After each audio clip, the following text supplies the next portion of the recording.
Hey everybody, welcome back to Cuenca, Ecuador. So this might be one of the most important videos we're going to do. For those of you wanting to come to Ecuador, you're asking about residency statuses, what type of visas you need to come to Ecuador to stay permanently, or even for an extended period of time. So we're going to speak to the professionals today, and actually Julie's going to do an interview with an attorney here. Ready, Julie? As ready as I'll ever be. Okay, so I hope you guys have a good time with this video, and we hope we can answer some questions. Today we're going to visit with the Ecuador Legal Team, whose office is located in the heart of Cuenca, Ecuador, in the historic center. The Ecuador Legal Team, while they are based in Cuenca, Ecuador, they can assist you if you're in Quito, along the coastal area of Ecuador, or if you're in the United States trying to come down to Ecuador on a visa. If you need assistance with immigration, real estate law, civil law, purchase agreements, this is the team to seek out for professional legal guidance. They'll help you through all legal hurdles that you might encounter while you're in the country of Ecuador, or to assist you in preparing to come to Ecuador. They can even help you to find reputable movers. Hola. Good to see you. Good to see you too. Please, come in. Hi, today we are with the Ecuador Legal Team, and this is Grace and Nelson. And could you begin by telling us about your practice, how it started, how long you've been here? Well, I am Grace Velastegui, attorney at law, and I'm here with Dr. Nelson Hidrogo. He's also an immigration attorney, and we are the co-founders of Ecuador Legal Team. And well, how we began is curious, because Nelson is the one who doesn't speak as much English, but he was the one who began the practice. In about 2002, he was working at the legal practice of his uncle, and he was also working for a foundation whose partners were American, and they started recommending him for contracts, especially for the purchase of property. And one of those were the promoters of International Living, which was like the first magazine that was doing promoting Ecuador as a good destination. This, like the first wave of people started to come to Loja and Vilcabamba, and so we started to serve them and help them with their visas, with the purchase of property, later on with the sale of their properties, and later they needed to incorporate or set up businesses or hire labor and even do their wills and estate planning. And so that's what we've been doing all this time, and we were working in Quito mainly in those days, because the offices that processed the visas then was in Quito for many years, and so we had to hire a legal assistant over there who's still with us up to these days. So we have now some help over there in Quito. So if someone needs their visa processed in Quito or their paperwork collected from those offices, she's the one who facilitates that process. Oh, very nice. So you have extensive knowledge. I was working in the customs department also, and so when people needed to bring their household goods, that was in my field of expertise. And eventually I had to quit. I was teaching at the university too, and the business was growing. We were the only firm that was helping expats during like 7 years. Later on, they opened the offices here in Cuenca, and that's when we started to have more competition. Yeah. So right now, there's approximately, I think we discussed 12,000 potential expats that have residency status in the Cuenca area, and about 8,000 of them are American. And you specialize in working with this expat community? Yes, 12,000 people might be a little exaggerated, but I would say at least 8,000 people that live here in regular basis. And yes, that's the majority of my market. American, Canadian, some European as well. And also Nelson deals a lot with Chinese people. I always say that he speaks Chinese because he's the one who deals with them all the time. So Nelson had to get back to his regular day job, so we're here with Grace again, and she's going to tell us the 5 most popular visas for Ecuador for Americans and Canadians to obtain. The common requirements for all types of visas, because there are about 13 ways to apply for the temporary residency visas, is the police report that you need to bring from the country where you have lived the last 5 years. And you also need to bring the documents that prove the visa category that you want to apply for. For instance, if you want to apply for a work visa, you need to have the work contract, or if it's the student's visa, you need to have the school acceptance, etc. But there is about 5 visas that are the top residency visas that are the most common. And those are the pensioner's visa, the professional's visa, the investor's visa, the rentier's visa, which is the rental income based visa, and the dependent's visa. And of course, if anyone is interested in the rest of ways to apply for visas, we feel free to contact us. So talking about the pensioner's visa, that's the one that is based on the income, the lifetime pension plan. So the person needs to come up with a letter of income. For instance, in the United States is the Social Security letter or other pension plans. Okay. They also need to come up with the FBI report and the state police report. Those documents need to be apostilled, and that's for the countries that are members of the Hague Convention, which the United States is part of. There are other countries like Canada that are not part of the Hague Convention, so those do not do the apostille. And that's for the pensioner's visa. For the professional visa, you need to have your bachelor's degree or higher diploma approved in Ecuador. It has to be registered in Ecuador. It's a pretty straightforward process. And you need to bring your transcripts and a letter stating the modality of study. In other words, that the courses were taken in person and not online. Okay. And that you can do even before you come, if the person wants to send us the documents apostilled.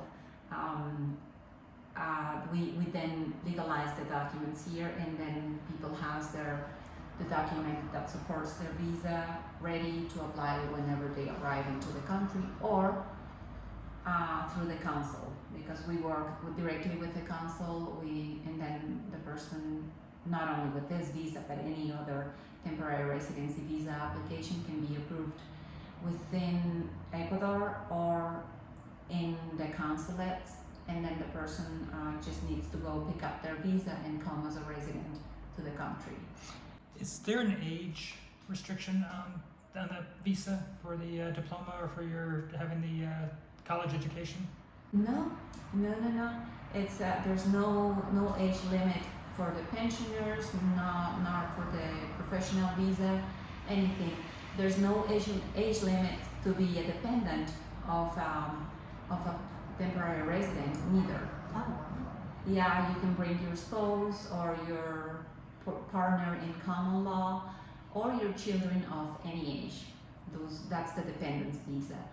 There's also the rentier's visa, and that's based on income that you get from any licit source that you have either abroad or in this country, such as the rental contracts or an annuity or royalties, any investments that you have, as long as you can prove that you have a steady income coming from that investment, and you can bring it apostilled or legalized through the Council for other countries, together with the rest of requirements that I just mentioned, you can be a temporary resident and base the residency on that.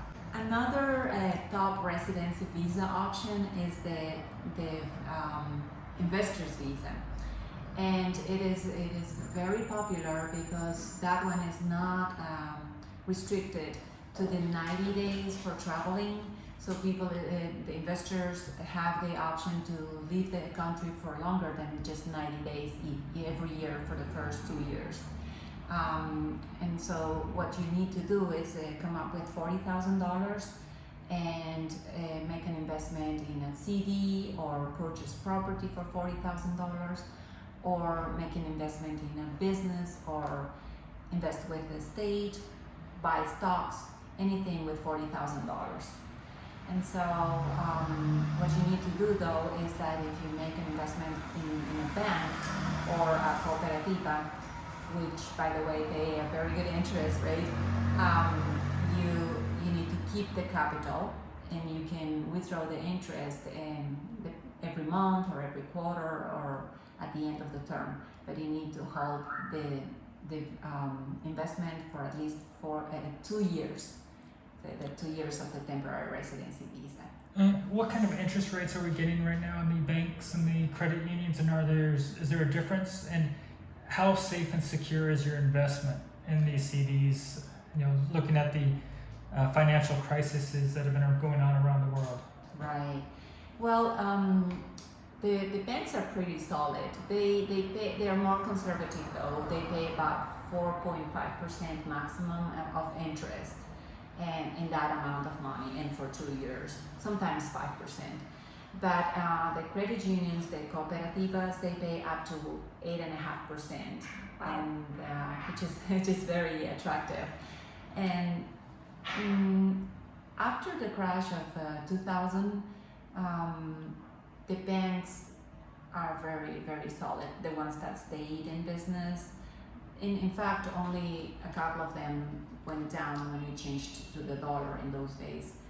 But they're very well controlled, and especially the cooperativas, the cooperas, they're very popular, and they have a lot of business.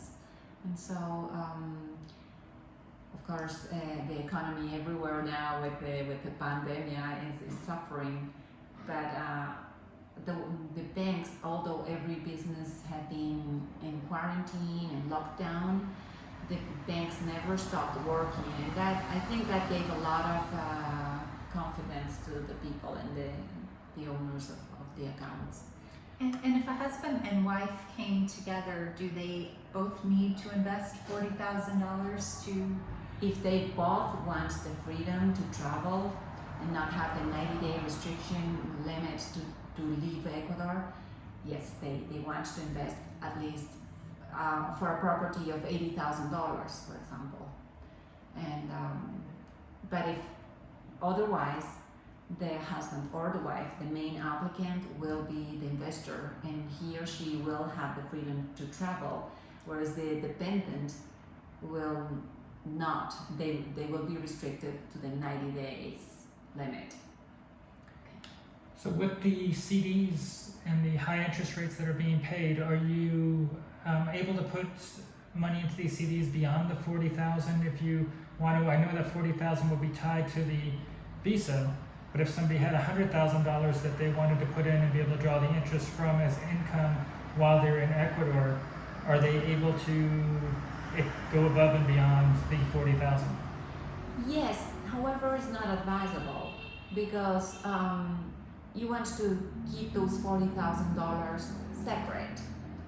Of course, you can make any other investments, any additional investments, and perhaps if you do more than one, they will give you a better rate, and you can negotiate better. But the CD, the investment, any investment that you make, or the property title, or the stocks are tied to the 2-year visa, and you have to keep them for at least 2 years. Because remember that the temporary residency visa is good for only 2 years, And so what you need to do at the end of the 2 years is either renew the visa or apply for the permanent residency visa.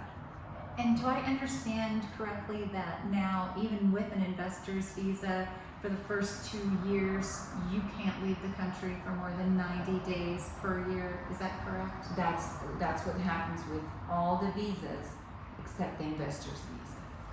Oh, the investor's visa will allow you to Right. leave Yes. even in the first 2 years. That's the exception. That it's called the visa of exception. Okay. So those are the four more important residency visa options, and together with the dependence visa, it's about 5. However, you can apply for the work visa, for the student's visa, or for the cultural manager visa, scientific. There are many options. I think there's even a religious one, isn't there? Oh yes, religious and the volunteers visa. So we'll get a list of all of the types of visas, and we'll put it in the description below on this video.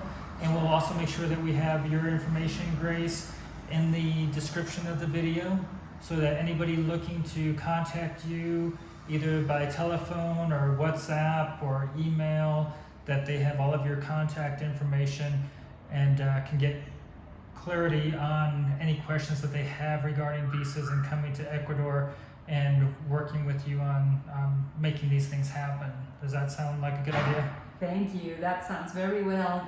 Because if people wants to immigrate to Ecuador, it's good to make contact with us as soon as possible, whenever, as long in advance as possible, because they need to get some paperwork from their country of origin. And so when they contact with us, we will give them a full package of instructions that through the years we've been able to put down and change, of course, because we do this in regular basis, so we're up to date with all the changes. And now with the pandemic, for instance, we've had some changes, and so there are some news almost every day.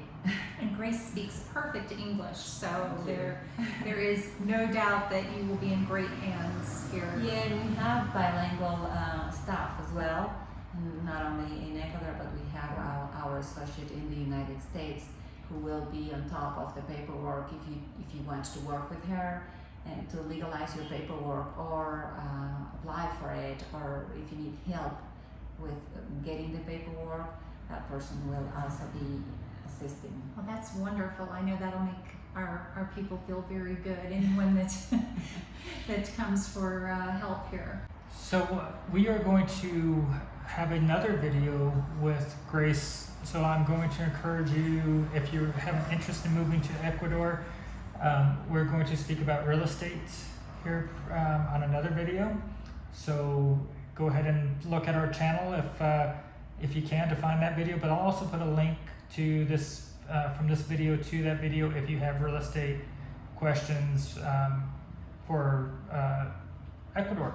It's not, I was going to say Cuenca, but it's really just anywhere in the country, correct? That's true, because we can assist you if you want to buy property in the coast or here in Cuenca, in Loja, many locations. We do title search and make sure that you get your title clear and clean. Wonderful.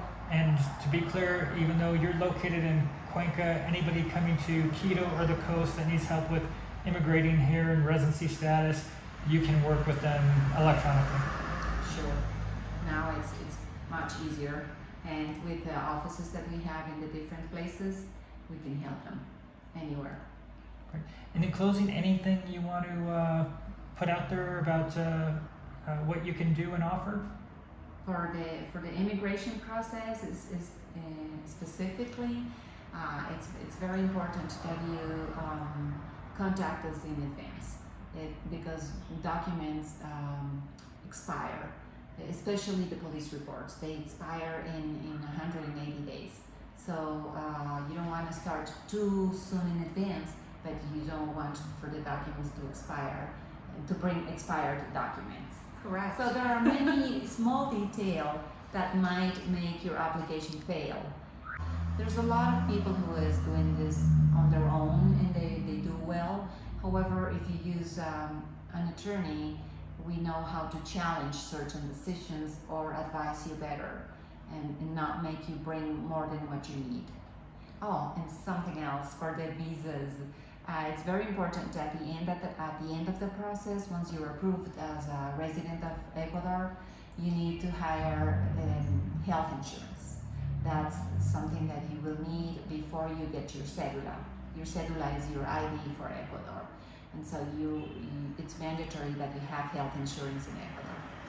That we help you with that process as well. And that's very affordable compared to U.S. rates. We, as a couple, are paying $67.99 a month currently. It is only major medical, and there's a $5,000 deductible, but compared to $700 in the United States, it is substantially better. Yes, and it's becoming more and more common. So. Yes. Well, Grace, thank you so much for your time, and we'll look forward to doing the next video with you. We hope you enjoyed today's video and that it was informative for you. We are going to be placing the Ecuador Legal Team's contact information in the video description below. Please feel free to reach out to Grace or Nelson to assist you with any of your legal needs for Ecuador. Thank you and have a fantastic day.